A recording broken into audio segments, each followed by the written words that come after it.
एक बार फिर से सभी का तहे दिल से इस्तकबाल करता हूं आपकी ही अपने निशुल्क यूट्यूब प्लेटफॉर्म के ऊपर।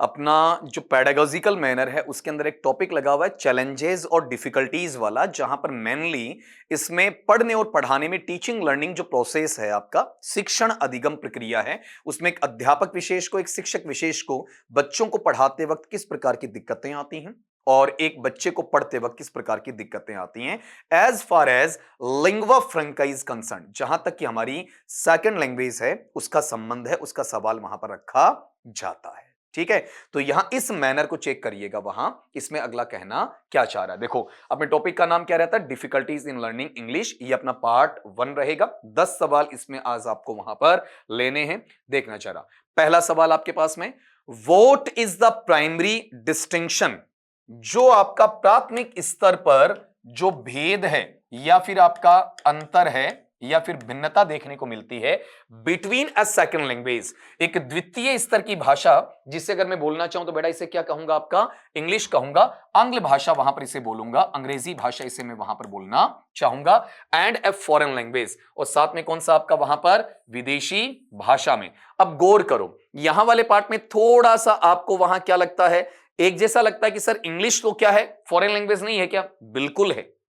जो आपके देश की भाषा नहीं है, किसी दूसरे देश की भाषा है, वो क्या आपका फॉरेन लैंग्वेज। तो आप सेकंड और फॉरेन को एक हमेशा मानेंगे? नहीं मानेंगे। जैसे भारत के अंदर क्या है, जो हमारी पहली भाषा है वो हिंदी है, दूसरी भाषा वहां पर अंग्रेजी रखी गई है, तीसरी भाषा के तौर पर हम इसे संस्कृत को कह सकते हैं, उर्दू को कह सकते हैं, सिंधी है, पंजाबी है, इस तरीके से बोला जा सकता है। तो ये सेकंड लैंग्वेज है। लेकिन दूसरी भी तो विदेशी भाषाएं हैं, जैसे मैं कह सकता हूं अरबी भाषा है आपका, मैं कह सकता हूं वहां पर आपके लिए यूरोपियन कल्चर की डिफरेंट लैंग्वेजेस हैं, उनको इसमें शामिल किया जा सकता। तो वो हमारे लिए कौन सी भाषाएं, वो आपकी वहां पर फॉरेन लैंग्वेज का काम कर रही होती हैं। लेकिन यहां यहां जब मैं बात कर रहा हूं कि फॉरेन लैंग्वेज और सेकंड लैंग्वेज, तो फॉरेन लैंग्वेज तो बहुत सारी हो सकती हैं, सेकंड लैंग्वेज है वो वहां पर पहले से डिसाइड होती है, जो टारगेट लैंग्वेज कही जाती है, जिसे हमें पढ़ना होता है, जिसे हमें सीखना होता है, जिसे हमें पढ़ाना होता है, जिसे हमें सिखाना होता है। और हर फॉरेन लैंग्वेज को पढ़ना या फिर पढ़ाना, सीखना या सिखाना करना जरूरी नहीं होता है।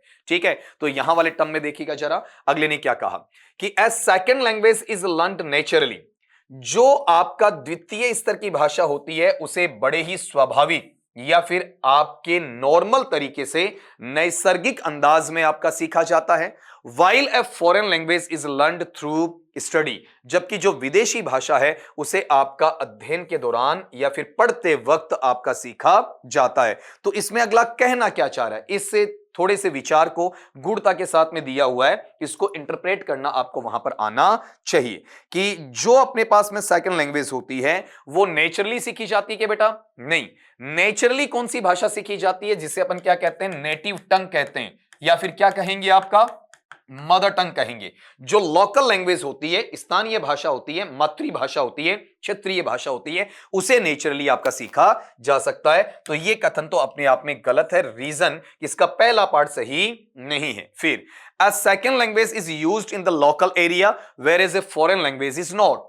सेकेंड लैंग्वेज गाहे बगाए किसी ना किसी रूप में आपके लोकल एरिया या स्थानीय जो क्षेत्र होता है वहां पर काम में ली जा सकती है। जैसे आप स्कूल्स में आपको वहां लोकल लैंग्वेज पढ़ाई जाती है ना, इजीली वहां पर आप देखते हैं, अब भी आप स्कूल और कॉलेज के अंदर या फिर अपने इंस्टीट्यूट्स हैं वहां पर भी आपका सेकंड लैंग्वेज मतलब इंग्लिश को वहां पर पढ़ रहे हैं, तो ये चीज तो आपके लिए अवेलेबिलिटी में आती है, ये चीज तो आपकी वहां पर उपलब्धता में आपको वहां पर देखने को इजीली मिलती है। तो ये यहां तक कथन सही है। और जो फॉरेन लैंग्वेज होता है ये जनरली आपको यहां देखने को नहीं मिलेगा। जैसे स्कूल्स में आपको इंग्लिश है मतलब सेकंड लैंग्वेज वो देखने को मिलेगी, लेकिन स्कूल्स में जनरली इटालियन है, ठीक है, या पर्शियन है, ऐसी भाषाएं देखने को नहीं मिलेंगी। तो ये चीज इसका एक बेसिक अंतर कहा जा सकता है। अब ये दो हमें गलत भी छांटने किस रूप में आए, a second language is harder to learn than a foreign language. किसी भी आपकी फॉरेन लैंग्वेज है या विदेशी भाषा है उसको सीखने के बजाय जो हमारा सेकेंड लैंग्वेज को सीखना वो मुश्किल होता, गलत बात है। सेकेंड लैंग्वेज हमारी लोकल एरिया में यूज होती है,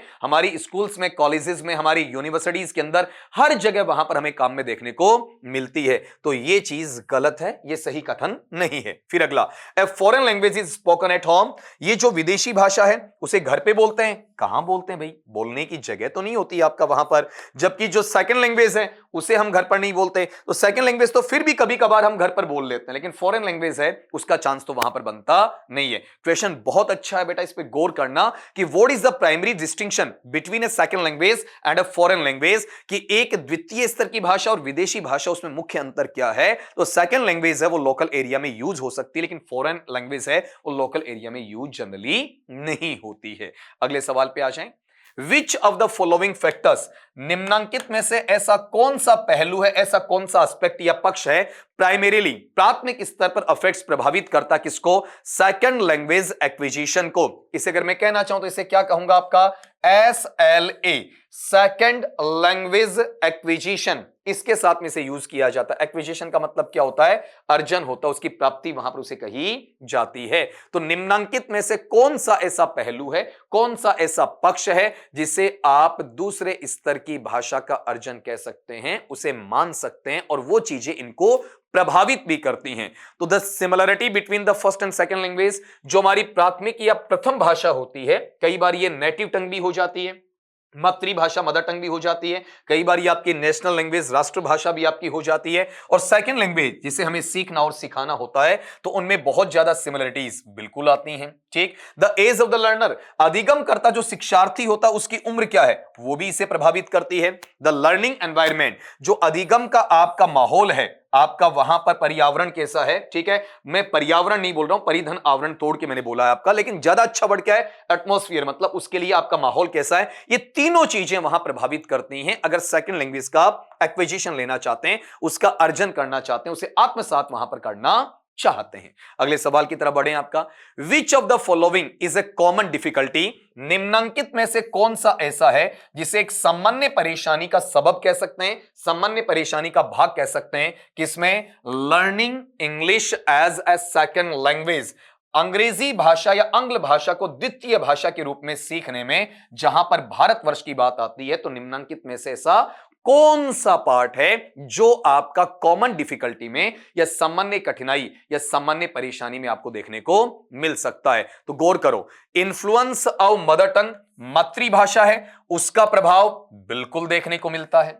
ठीक, लैक ऑफ टेक्नोलॉजिकल रिसोर्सेज, आपके जो तकनीकी क्या है, संसाधन है, ठीक है, उनकी कमी होना बिल्कुल है। टेक्नोलॉजिकल जो एस्पेक्ट है, मतलब एआई की अपन बात करते हैं, आर्टिफिशियल इंटेलिजेंस है, उसके लिए आईसीटी जो बना है, इंफॉर्मेशन कम्युनिकेशन एंड टेक्नोलॉजी वाला पार्ट, उसकी कमी हर जगह देखने को मिलती है। जैसे आज आप यहां डिजिटल प्लेटफॉर्म पे पढ़ रहे हैं, हर स्कूल में, हर कॉलेज में, हर यूनिवर्सिटी में, या गांव गांव ढाणी ढाणी ये चीज आपको देखने को नहीं मिलती है। जिन स्कूल्स में आप लोग पढ़ाने जाएंगे वहां पर भी ये सुविधाएं मुहैया नहीं हो पाती हैं। ये हमारी एक कमी हमें बहुत ज्यादा स्तर तक सालती है, बहुत ज्यादा पीड़ा हमें वहां पर देती है। कल्चरल डाइवर्सिटी, जो सांस्कृतिक भिन्नता है, सांस्कृतिक विविधता है, सांस्कृतिक जो आपका वहां पर अलगपन है, वो भी हमें वहां पर देखने को मिलता है। तो डेफिनेटली ये सारे के सारे एस्पेक्ट्स, सारे के सारे पहलू बेटा ऐसे हैं जो हमारी कॉमन डिफिकल्टी में काम में आते हैं, सामान्य परेशानी के रूप में वहां पर इन्हें देखा जाता है। तो इसका आंसर क्या रहेगा,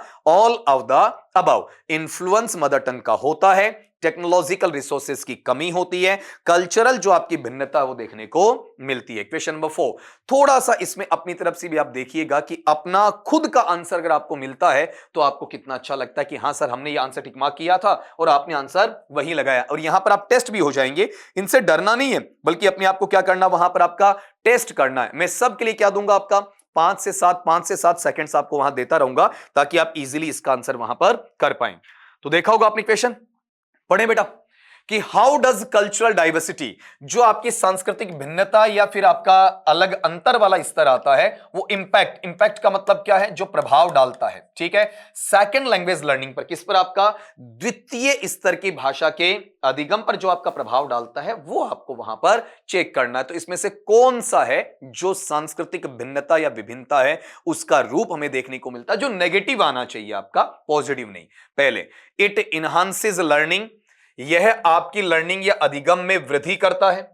एक्सपोजिंग, उसका खुलासा करते हुए, उसे आपका वहां पर स्पष्टीकृत करते हुए, उसका उत्प्रेक्षण करते हुए बच्चों के लिए, ताकि वो अलग अलग भाषाओं को सीख सकें। बेटा ये तो पॉजिटिव है, ये तो बैड इंपैक्ट नहीं बल्कि क्या है, गुड इंपैक्ट है, अच्छा प्रभाव है। इट क्रिएट्स कंफ्यूजन, ये भ्रम की स्थिति पैदा करता है।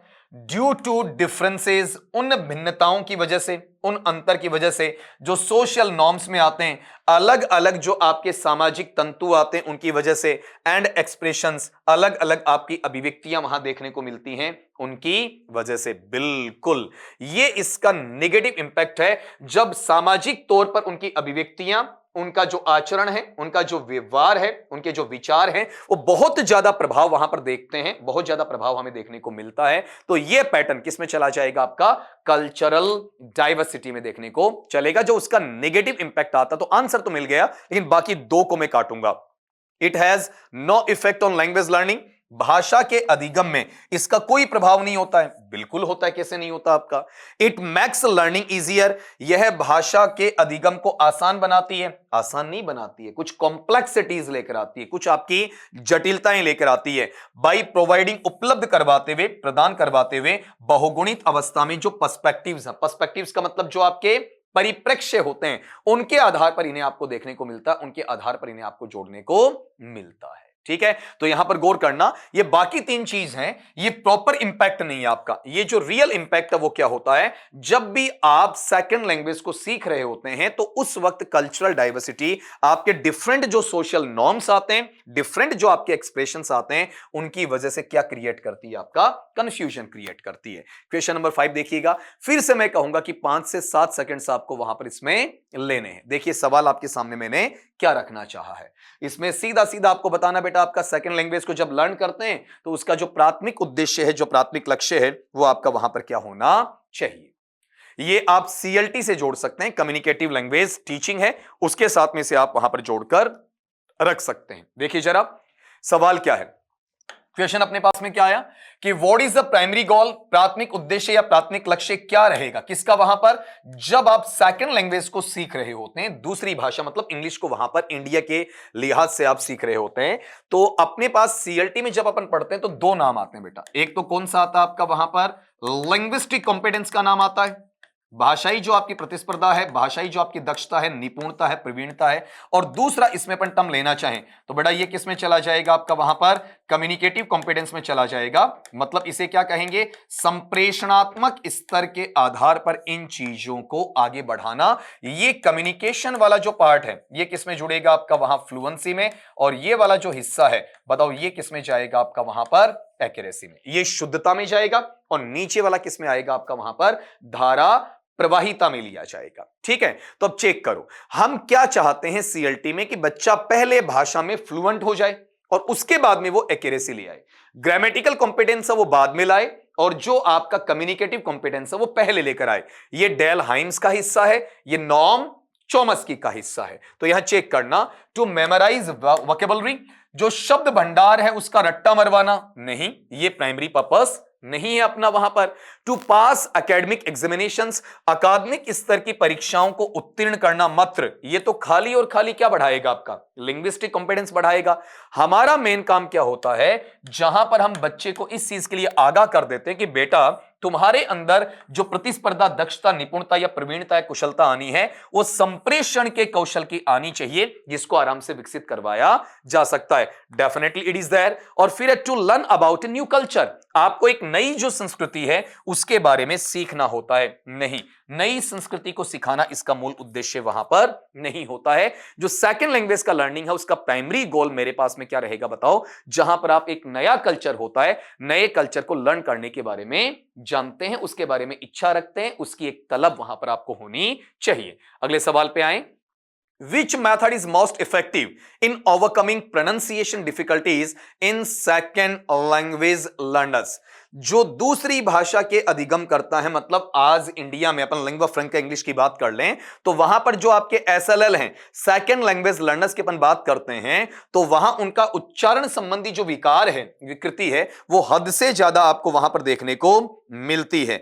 तो आप ये बताएं कौन सा तरीका है जो सबसे ज्यादा अच्छा रहेगा, जहां पर इन डिफिकल्टीज हैं इनके ऊपर पार पाई जा सकती है या फिर इस पर विजय प्राप्त की जा सकती है। मैं सवाल को दोबारा पढ़ देता हूं आप लोगों के लिए कि कौन सी पद्धति, कौन सी विधि है जो सबसे ज्यादा प्रभावशाली है ओवरकमिंग, विजय प्राप्त करने में, जीत प्राप्त करने में, किस पर? प्रोनाउंसिएशन डिफिकल्टीज, मतलब उच्चारण की कठिनाइयों पर, जो कि सेकंड लैंग्वेज लर्नर्स के बीच में होती है। अब गौर करो, पहला ऑप्शन क्या दिया?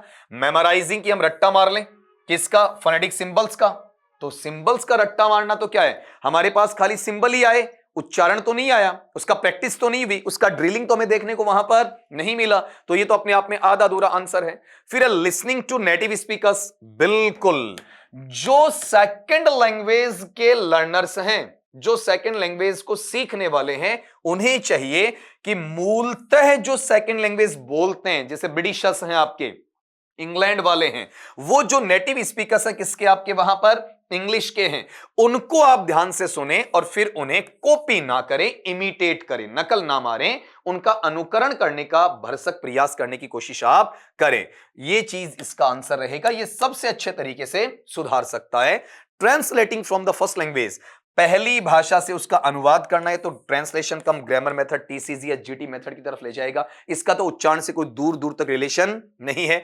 अवॉइडिंग स्पीकिंग, आप बोलने से बचोगे, किसको? सेकंड लैंग्वेज इन पब्लिक, आम जनता के सामने सेकंड लैंग्वेज बोलोगे नहीं, तो प्रोनाउंसिएशन कहां करोगे, उच्चारण कहां करोगे आप? तो ये तो सरासर गलत हुआ ना आपका। तो इन दो का रिलेशन था ही नहीं, और फोनेटिक सिंबल का थोड़ा सा रिलेशन जरूर है, लेकिन वो किस में आ गया? ट्रांसक्रिप्शन में आ गया। उसके उच्चारण की बात इसमें वहां पर नहीं हो रही है। उच्चारण तब आएगा जब आप इंग्लिश के जो नेटिव स्पीकर्स होते हैं, इंडियन नहीं, जो आपके फॉरेनर्स होते हैं, वो किस तरीके से इंग्लिश को वहां बोलते हैं, उनको ध्यानपूर्वक सुनना और फिर उनका इमिटेशन करना। अगले सवाल पे आए, which of the following is an example, निम्नांकित में से कौन सा ऐसा उदाहरण अपने को देखने को मिलता है अब लैंग्वेज ट्रांसफर, जहां पर भाषा का स्थानांतरण किया जाता है इन सेकेंड लैंग्वेज लर्निंग, किसमें? आपका वहां पर दूसरी भाषा के सीखने के अंदर। तो कौन सा ऐसा उदाहरण है जहां पर एक भाषा का नॉलेज, एक भाषा की जो स्कीमा, एक भाषा का जो इंफॉर्मेशन है, वो दूसरी भाषा में आपका क्या कर दिया जाता है? ट्रांसफर कर दिया जाता है, स्थानांतरित वहां पर कर दिया जाता है। तो इस चीज को पढ़ना जरा। A student applying grammatical rules of their mother tongue to English, बहुत बढ़िया बात है। एक विद्यार्थी है, एक अधिगम करता है, अपने व्याकरणीय नियम हैं उनको अनुप्रयोग में लाता है, उन्हें काम में लेता है, किसमें? अपनी जो मदर टंग है, मातृभाषा है, उससे कहां ले जाता है? आपका इंग्लिश में ले जाता है। तो लैंग्वेज का क्या हुआ? ट्रांसफरेंस आया ना आपका, कि जो ग्रामेटिकल रूल्स हैं वो किसके हैं? उसकी मदर टंग के हैं, एक भाषा के हैं, उन्हें अप्लाई कहां कर रहा है वो बच्चा? सेकंड लैंग्वेज में कर रहा है, नॉन नेटिव लैंग्वेज में कर रहा है। तो यहां लैंग्वेज का क्या हुआ? ट्रांसफर। ये इसका आंसर तो निकला, लेकिन वहां अपन बाकी तीन को वहां काटते हैं, क्रॉस करते हैं कि ये इसका आंसर बनेंगे या फिर नहीं बनेंगे। कि a student refusing to speak in English, एक जो विद्यार्थी है वो क्या कर रहा है वहां पर? आपका अंग्रेजी भाषा है, उसमें बोलने के लिए साफ साफ मना कर रहा है। नहीं बेटा, ऐसा टर्म तो इसमें देखने को नहीं मिलेगा ना। जब आप दूसरी भाषा का प्रयोग ही नहीं करेंगे तो लैंग्वेज का ट्रांसफर हुआ कैसे? फिर अगली चीज, a student learning multiple languages simultaneously, एक जो विद्यार्थी होता है वो बहुत ज्यादा भाषाएं, तीन या तीन से ज्यादा भाषाएं हैं, उनको निरंतर तौर पर सीखने का काम करता है। कतई नहीं आपका वहां पर लैंग्वेज ट्रांसफर का मतलब 1 to 1 होना चाहिए, मल्टीपल में नहीं होगा। A to B है, B to A है, C to D है, D to C है। ये जो है वो किस में काउंट होता है? आपका लैंग्वेज ट्रांसफर में काउंट होता है। फिर a student forgetting there native language after learning English, एक बच्चा या विद्यार्थी भूल जाता है किसको? वहां पर अपनी मातृभाषा को, जब वो क्या करता है? सीखता है। ठीक है, किसको? इंग्लिश को। नहीं बेटा, इंग्लिश को सीखने के बाद उसकी नेटिव टंग वहां पर मजबूत रहनी चाहिए, उसके साथ में जुड़ती हुई आनी चाहिए। तो जो लैंग्वेज ट्रांसफर का सबसे बेटर तरीका वो कौन सा है? जहां पर एक बच्चा अपना जो ग्रामेटिकल रूल्स है, उनका जो मदर टंग में सीखा हुआ नॉलेज है, उसे इंग्लिश या सेकंड लैंग्वेज में ट्रांसफर करने की कोशिश करता है। अगले सवाल पे आ जाएं। Why do many Indian students, बहुत सारे भारतीय जो विद्यार्थी हैं स्ट्रगल, संघर्ष करते रहते हैं, उन्हें पीड़ा उठानी पड़ती है विद इंग्लिश, अंग्रेजी के प्रोनाउंसिएशन या फिर उच्चारण के साथ में। अंग्रेजी का जो उच्चारण है उसके साथ में वो पीड़ित होते रहते हैं, उन्हें इस चीज का वहां पर दर्द झेलना पड़ता है। तो वहां इसका रीजन क्या है, इसका कोज क्या है, इसका ऑथेंटिक या प्रमाणिक कारण हमें देखने को मिले तो वो कौन सा कारण वहां पर देखने को मिल सकता है? इसको अपन चेक करते हैं। पहला, they learn English through text books only. बहुत बहुत जबरदस्त बात कही है भाई, क्या बोला अगले ने कि वो सीखते हैं किसको, अंग्रेजी को, टेक्स्ट बुक्स के माध्यम से, पाठ्य पुस्तकों के माध्यम से। ये तो चल रहा है यार, क्लासेस में ग्रामर की बुक अलाउ की जाती है।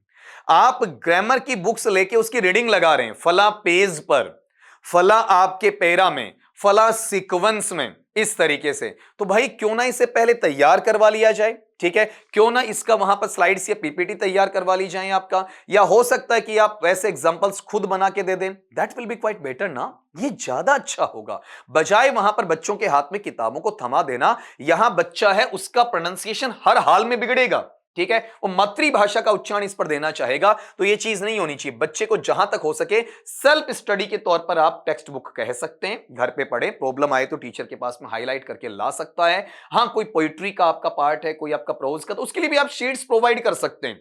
टेक्स्ट बुक को घसीटने की आवश्यकता नहीं है, बस्ते का बोझ बनाने की आवश्यकता नहीं है। They do not get exposure to native, ये जो मैं क्रॉस कर रहा हूं इसका मतलब ये नहीं कि आंसर नहीं है, मैं ये इसलिए क्रॉस करूंगा कि इसकी वजह से वहां पर क्या होता है कि आपका उच्चारण बिगड़ता है। फिर अगला, they do not get exposure to native English pronunciation, वहां पर उन्हें एक्सपोजर या खुलासा नहीं मिलता है, वो टच में नहीं आते हैं, कांटेक्ट में नहीं आते हैं, किसके, जहां पर स्थानीय अंग्रेजी के उच्चारण की बात की जाती है उसके बिल्कुल नहीं आता है, ठीक है। नेटिव स्पीकर्स के साथ में उनका मिलना ही नहीं होता है। भाई ब्रिटिशर से वो कब मिलेंगे, फॉरेनर से कब मिलेंगे, तो उन्हें नहीं पता कि उच्चारण कैसे किया जाता है। खासकर उनके टीचर्स, ये सबसे बड़ी बीमारी बेटा, सबसे बड़ा विघ्न है, सबसे बड़ी बाधा है कि उनके जो अध्यापक अध्यापिकाएं हैं, do not focus on pronunciation, ये उच्चारण पर ध्यान देते ही नहीं है। आपने कह दिया ना कि सर इसका उच्चारण ऐसा नहीं होगा, तेरे समझ में आ गया ना, बस तो ठीक है, ऐसा कह के आपको डांट देते हैं, ठीक है। हमारी स्थानीय भाषा में यहां की जो सद्दुकड़ी भाषा चलती है, मारवाड़ी जो खिचड़ी भाषा चलती है, उसमें तेरे समझ में आगो तो चुपचाप बिठो रे पढ़ ले, ऐसा बोल के बच्चे को डरा दिया जाता है। इसके मायने क्या हैं कि आप अपनी कमी है उसको सुधारने की बजाय दूसरे पर तोहमत लगा रहे हैं, उसे जलील कर रहे हैं। जो बच्चा जिसको नहीं आता तभी तो आपके पास बैठा है वो, अगर भाई उसे आ रहा होता तो आपके पास आने की उसे जरूरत थी कहां। कम से कम एक स्टूडेंट की, एक स्कॉलर की भी क्या होती है, सेल्फ रिस्पेक्ट होती है। आप उसे संतुष्ट नहीं कर पा रहे हैं तो कोई दिक्कत नहीं, उसकी सेल्फ रिस्पेक्ट पर वार करने का आपको कोई अधिकार नहीं होता है। ये टीचर्स की बहुत बड़ी कमी देखने को मिलती है। तो ये तीनों एस्पेक्ट वहां पर देखने को मिलेंगे। पहला कौन सा बेटा, वहां पर टेक्स्ट बुक पे आधारित रहते हैं। दूसरा कौन सा, नेटिव इंग्लिश प्रोनाउंसिएशन के एक्सपोजर में नहीं आते हैं। तीसरा वहां पर वो प्रोनाउंसिएशन पे फोकस नहीं करते हैं। तो आंसर कौन सा हो जाएगा बेटा आपका वहां पर, ये वाला, ऑल ऑफ द अबव। अगले सवाल पे आइए, which of the following is not a की फैक्टर, निम्नांकित में से कौन सा कुंजीगत पहलू नहीं है किसका, सेकेंड लैंग्वेज लर्निंग का, मतलब आपकी दूसरी भाषा के अधिगम में कौन सी चीज आपकी मदद नहीं करती है। तो बेटा मोटिवेशन, अभिप्रेरणा करती है ना अब्राहम मैस्लो में, बाह्य आंतरिक, एक्सटर्नल इंटरनल, ठीक है। सोशल एनवायरनमेंट, आपका सामाजिक माहौल या पर्यावरण बिल्कुल मदद करता है। कल्चरल आइडेंटिटी, सांस्कृतिक जो परिवेश या पहचान है वो आपकी मदद करती है। एकमात्र चीज जो आपकी मदद नहीं करती है कौन सा, इकोनॉमिक बैकग्राउंड। सीखने में आर्थिक पृष्ठभूमि का कोई रोल नहीं है। अब्राहम लिंकन को आप ले सकते हैं, अबुल पाकिर ज़ैनुलाब्दीन अब्दुल कलाम आजाद साहिब को आप ले सकते हैं, स्वामी विवेकानंद को ले सकते हैं। आपका बहुत सारे लोग आपने ऐसे देखे होंगे जिनका वहां पर इकोनॉमिक बैकग्राउंड अच्छा नहीं है, ठीक है। आप में से भी बहुत सारे बच्चे ऐसे होंगे। बेटा आपके सामने आज एक चीज मैं रिवील कर देता हूं कि आप कई बार कहते हैं कि सर आप इतना एक बढ़िया अचीवमेंट लेने के बावजूद भी बड़े सिंपल रह रहे हो। इसके पीछे बेटा एक रीजन है कि जब आप जिस ग्राउंड से उठकर आए हो ना, और वो अगर आपका पुअर या फिर इकोनॉमिकली बैकग्राउंड आपका वीक रहा हुआ है, तो वो दिन आपको भूलने नहीं चाहिए, ठीक है। कहते हैं ना वो बीते दिन मुझे याद है, मैं रोमांटिक मूड में नहीं कह रहा हूं, आपका सीरियसली कह रहा हूं कि पीछे वाले दिन जहां पर आप बिल्कुल धरातल से ऊपर उठकर आए, तो उसको याद रखें कि आज कोई और भी बच्चा उस अवस्था में होगा। जिन आर्थिक हालातों से जूझते हुए मैंने पढ़ाई की है, उसी अंदाज में हजारों लाखों की तादाद में से बच्चे होंगे जिनके साथ यह समस्या है कि जिनके हाथ में पैसा नहीं है, तो उनकी मदद की जानी चाहिए। और वो मदद आपसे तभी हो पाएगी जब आप उनके लेवल पर जाकर देखते हो। अगर आप में घमंड आ गया ना, आप में अहंकार की भावना आ गई, आप में सुपर ईगो की भावना आ गई, आप उनकी मदद वहां पर नहीं कर पाओगे। इसलिए बच्चा, इकोनॉमिक बैकग्राउंड आपको प्रभावित नहीं करता है, ठीक है। इकोनॉमिक बैकग्राउंड इसलिए प्रभावित कर सकता है कि रोटी कपड़ा मकान आपको नहीं मिल रहा है, हो सकता है कि आपको फीस भरने में दिक्कत आ रही है, लेकिन जो आपका स्वाध्याय होता है जिसके आधार पर आप सेकंड लैंग्वेज है उसको वहां पढ़ रहे हैं, तो उसे आप माहौल से भी पढ़ सकते हैं, दूसरे विद्यार्थी की मदद से पढ़ सकते हैं, बोरो कर सकते हैं, आपका वहां पर चीजों को उधार लेकर भी पढ़ सकते हैं। तो ये जो बड़ा फैक्टर नहीं, फैक्टर तो है लेकिन बड़ा फैक्टर कहा नहीं जा सकता है। ये जो चीजें हैं कि मोटिवेशन इसे क्या करती है, प्रभावित करती है, सोशल एनवायरनमेंट करता है, कल्चरल आइडेंटिटी इसको प्रभावित करती है, ये की फैक्टर है, लर्निंग में आपकी मदद करते हैं, लेकिन इकोनॉमिक बैकग्राउंड मदद नहीं करता है। जैसे एक अमीर बाप की औलाद है, ठीक है, उसके पास में करोड़ों रुपए हैं, दिमाग नहीं है, भेजा नहीं है, क्या सीख सकता है? नहीं ना। एक गरीब बच्चा गुदड़ी का लाल है जिसके पास में पैसा नहीं है, बिल्कुल सीखेगा। वो मैं कहता हूं स्कूल की खिड़की के बाहर खड़ा होके, दीवार के बाहर खड़ा होके सीख लेगा। कहीं ना कहीं वो किसी ना किसी रूप में छोटा मोटा भी उसे मौका मिला, सुबह शाम वो दिहाड़ी करता है, मजदूरी करता है, फिर भी सीखेगा। देखो मैं बार बार जो अमीर गरीब की बात बोल रहा हूं, तो बेटा इसमें आप कोई पैसे वाले बच्चे बैठे तो बुरा मत मानना। एक्चुअल में हर अमीर बुरा नहीं होता, हर गरीब भी अच्छा नहीं होता, लेकिन जो अमूमन अपन परसेंटेज देखते हैं ना, प्रोपोर्शन, उसमें ऐसा होता है कि गरीब की तादाद ज्यादा ठीक ठाक होती है, अमीर की तादाद ज्यादा थोड़ी खराब होती है। लेकिन अमीरों में मैंने कुछ नाम आपको गिनाए ना, बहुत बेहतर अमीर भी आपको देखने को मिलते हैं जो कि प्योर वे में आपके डोनेटर्स भी होते हैं, देश का भला चाहते हैं। हमारी शिक्षा के बहुत सारे ऐसे प्लान्स हैं जो उन अमीरों की वजह से वहां पर चल रहे होते हैं। आपका यूनिसेफ भी उसी का पार्ट है, यूनेस्को भी उसी का पार्ट वहां पर आपको देखने को मिलता है। हमारे वहां पर एजुकेशन सिस्टम को बाहर से बहुत ज्यादा फंडिंग भी की जाती है। आपने एक मूवी देखी हो आर माधवन और श्रद्धा कपूर की, हाफ गर्लफ्रेंड, जहां पर आप देखते हैं बिल गेट्स आते हैं और बच्चियों के लिए किस प्रकार से मदद करते हैं आपका, और उनको वो वहां से बुलाकर भी लेकर आते हैं। तो कुछ हैं जो रियल में समाज को ऊपर उठाना चाहते हैं, तो इसको जनरलाइज मत करना, सामान्यकृत मत कर देना, ठीक है। कोई इंसान तब तक बुरा नहीं होता जब तक कि वो बुरा नहीं करता, ना उसके जाति से, ना उसके धर्म से, ना उसके रंग से, ना उसके कॉम्प्लेक्शन से, ना उसके पैसे से, ना उसकी एजुकेशन से, ना उसके मैनर से। जब तक उसने बुरा नहीं किया तब तक वो बुरा नहीं होता है। अगले सवाल पे आ जाएं, आपका आज की क्लास का लास्ट का सवाल, what is the best way for teachers? अध्यापक हैं या अध्यापक एक से ज्यादा हो सकते हैं, उनके लिए सबसे सर्वोत्तम तरीका कौन सा है जहां वो विद्यार्थियों को क्या करते हैं, इंकरेज करते हैं। इंकरेज का मतलब आपका उत्साहित करते हैं, क्या इंग्लिश को वो क्या करें, आपका क्लासरूम में यूज करें, ठीक है। अध्यापक अंग्रेजी को बढ़ावा देने के लिए क्लासरूम में किस तरीके से इंग्लिश का यूज कर सकते हैं, उन चीजों को यहां पर आपका बोला जाना है। तो एक बार चेक करना जरा, इसमें अगला क्या कहना चाह रहा आपका वहां पर कि क्लास में इंग्लिश का यूज कब तक नहीं बढ़ेगा, जब तक आप बच्चों के कांटेक्ट में नहीं आएंगे। आपकी एक्टिव जो लर्निंग है वैसे ही एक्टिव टीचिंग होनी चाहिए। बहुत बार आप चले गए, आपने बोलना स्टार्ट कर दिया, बच्चे ने पढ़ना स्टार्ट कर लिया, ठीक है, इतने से तो बात नहीं बनी ना आपकी। आपको करना क्या वहां पर, आपको यह करना है कि बच्चे के साथ में इंटरेक्शन बढ़ाएं, परस्पर क्रिया बढ़ाएं। टीचर भी एक्टिव होना चाहिए, बच्चा भी एक्टिव होना चाहिए, दोनों वहां पर सक्रिय परस्पर क्रियात्मक आधार है उसको वहां पर बताने वाले चाहिए। तो focusing students to speak only English, कि बच्चों पर इस बात का दबाव डालो, ये फोकसिंग नहीं बल्कि फोर्सिंग है बेटा, फोर्सिंग है, फोकसिंग नहीं है। फोर्सिंग का मतलब दबाव डालना स्टूडेंट्स बच्चों पर टू स्पीक ओनली इंग्लिश, केवल और केवल अंग्रेजी बोलना, ये तो नाजायज बात है ना, बेजान दबाव हो गया आपका। बच्चा है, बच्चे को दोनों भाषाओं में बाइलिंगुअल होके आप सिखा सकते हैं। फिर पनिशिंग स्टूडेंट्स, बच्चों को दंडित करना, ये तो कोई तरीका ही नहीं है। बच्चों को मारना पीटना ये कोई तरीका थोड़ी होता पढ़ाने का, कि आप वहां पर जब भी मदर टंग बोले ना, मातृभाषा, तो बोलते डंडा उठा लो पीट दो, गलत बात। उन्हें समझाया जाना चाहिए आपका कि कब मदर टंग बोलना, कब आपका सेकंड लैंग्वेज वहां पर बोलना है।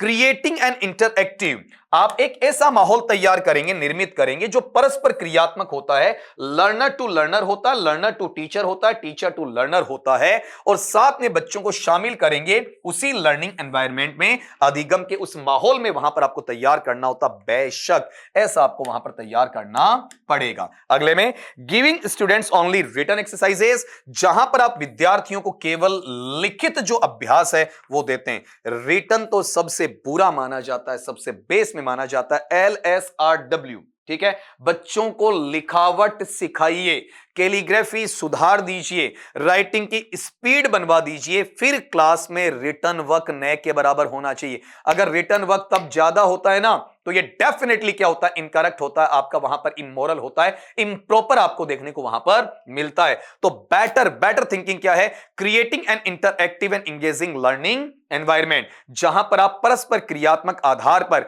क्या कर रहे हैं बताओ, आपका अधिगम के माहौल है, इसकी सम्मिलिति को देखते हैं, इसके रूप में इसे परखने की कोशिश वहां पर करते हैं। तो यहां क्या कहा, what is the best way for teachers to encourage students to use English in the classroom. कक्ष के अंदर टीचर अंग्रेजी को बच्चों को बोलने के लिए उत्साहित करने के लिए सबसे बेहतर प्रयास क्या करेगा बेटा, यही करेगा, creating an interactive and engaging learning environment.